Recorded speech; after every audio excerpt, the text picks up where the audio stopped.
where a man can come and feel at home, get a hot towel shave, haircut, and comb. Come in for laughs and an ice cold Paps. Enjoy our club, made just for chaps. We do everything different here, you know, and there's a lot of things that are involved with that. With our haircuts, for instance, we'll outline everything, or whatever length you want it.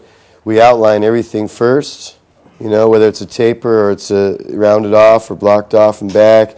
We outline everything first with our outliner, then we shave everything after the haircut's completely done, and then we outline again. There's little things like that paint the haircut on, and that's what turns it into art, you know what I mean? We definitely artists here in a big way. We've taken it on the road to shows, a lot of tattoo conventions, so we can show them, that we are artists and we're serious when we set up, People always leave satisfied and feel good, and that's all I care about, Specialties here, we do low and tight tapers, high and tight. We do the old flat top with fenders. That's our specialty, and that's just like a flat top, like the old Matt Curtis, and everything comes back, and we cut it perfect, like the feathers of a duck's back, I like to call it. Crew cuts, all the old-fashioned cuts, man. We really hone in on and study and focus and concentrate on, I opened Hawleywoods Barbershop in 1999.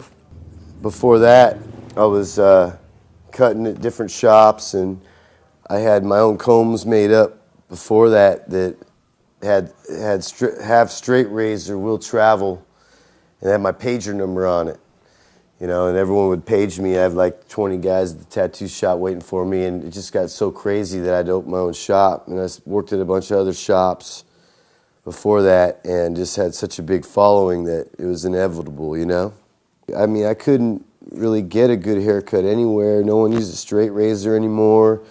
It was a vanishing trade, really. And I just wanted to open a spot that would cater to gentlemen only, really. In the 21st century, everything's geared towards women. Salons, spas, the all-women's workout gym. There was no place anymore for a guy just to come and be a guy for an hour.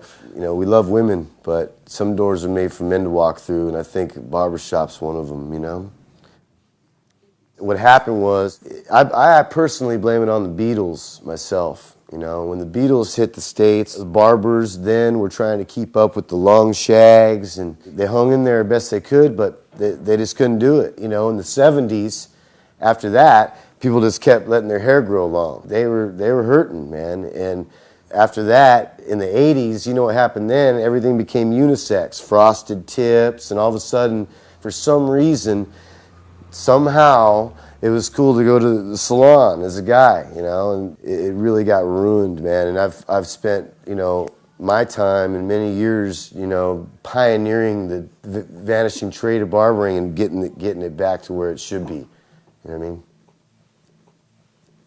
And first of all, barbers were the first doctors in America. Even during the Civil War days, they were the ones out there putting the rag in your mouth and, had the bottle of Jack if they had to cut your leg off or whatever. In history, that's what they did, And the barber pole, signifies that. It's not, the barber pole isn't red, white, and blue for the Americana or the U.S. The red in the barber pole is for the blood. And the blue in the barber pole is for the veins. And the white was for the clean rags. They were surgeons. And then they started doing haircuts and incorporating bathhouses in the back, Even in the cowboy days, you come through town on a horse, you take a bath, get cleaned up, get a shave. But during that time, they would also pull teeth, and they would do bloodletting. George Washington actually died at the hands of a barber because they believed that when you got rid of your blood and put fresh blood, then you were healthy, and that was a terrible mistake. I mean, every barber, you have to have your clippers, and they vary depending on what you like. I like to use the 5 stars from Wall and the 76 Osters, 2 old companies. I stand by them, And you need your outliner, you need your straight razor, and every single razor that we use is just like, you know, a tattoo shop. We use a brand new razor. We don't strop and hone anymore like the old days. Every blade's brand new, and that's the only thing different that we do, really, than you know, the 40s, 50s.